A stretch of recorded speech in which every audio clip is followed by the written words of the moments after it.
Hi everyone. In this video we are going to discuss about three special trigonometric equations which are here on the screen. Sine squared x equals 1, cosine squared x equals 1, tangent squared x equals 1. So let's get started with the first one. Now we can bring everything to the left hand side and make the right hand side 0, and then we can factor the left hand side, but then that will become two equations in terms of sine of x. So it will be sine of x plus 1 times sine of x minus 1. So then we are going to get two different solutions, and then from there we have to somehow figure out the actual general solution, right? Now instead of going that route, what I am thinking, it might be easier to go in a different way. Let's try to convert this into cosine of something. Because we have sine square of x, we can convert it into cosine of 2 times x equals something, right? Let's give that a try. Now to convert it into cosine of 2 times x, we have to multiply both sides by 2 because we need 2 times sine squared x. So let's multiply both sides by 2, and then let's multiply both sides by a negative 1,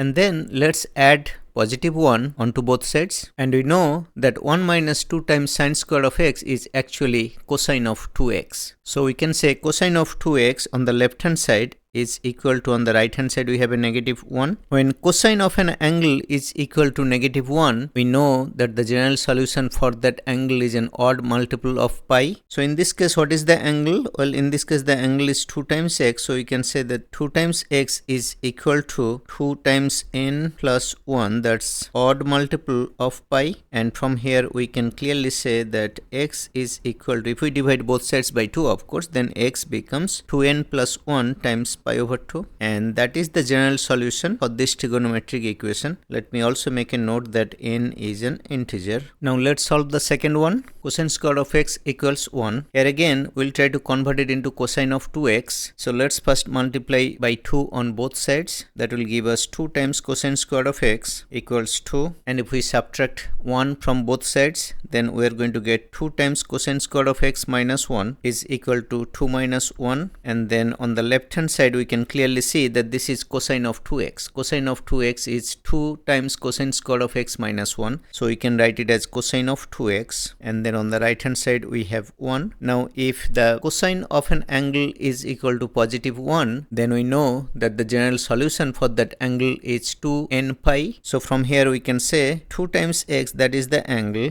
is equal to 2n pi, where n is an integer of course, and if we divide both sides by 2, then we're going to get x equals n pi, and that is the general solution where n is an integer. Let me make a note.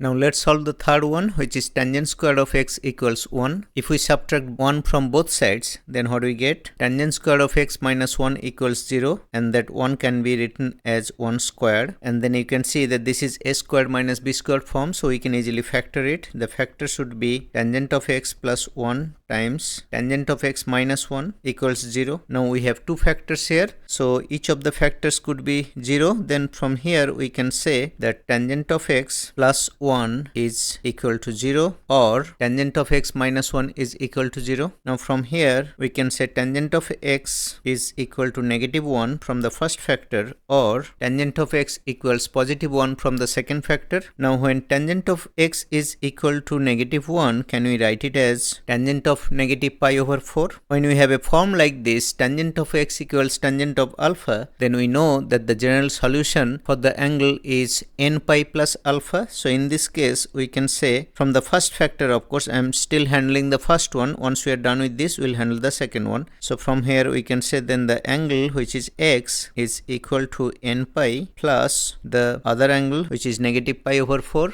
and we can write it as x equals n pi minus pi over 4, where n is an integer. So that is one of the solutions here, and then let's handle the other one, which is this one right here, tangent of x equals positive 1. So then let me write it here. Tangent of x is equal to positive 1, that can be written as tangent of pi over 4. Here again we have the form tangent of x equals tangent of alpha, so the general solution would be x equals n pi plus alpha. So from here we can say then x will be equal to n pi plus the other angle which is pi over 4, and here again of course n belongs to the integer set. Now if you look at these two solutions here, one of them is right here and the other one is right here. If you look at both of them, same, the only difference is in the sign before the pi over 4 angle there, right? So n pi minus pi over 4 or n pi plus pi over 4. So if we combine them together, we can say then the general solution is actually n pi plus or minus pi over 4. And that is the final general solution for this trigonometric equation, which is tangent square of x equals 1. I hope everything made sense. Thank you for watching. See you in the next video.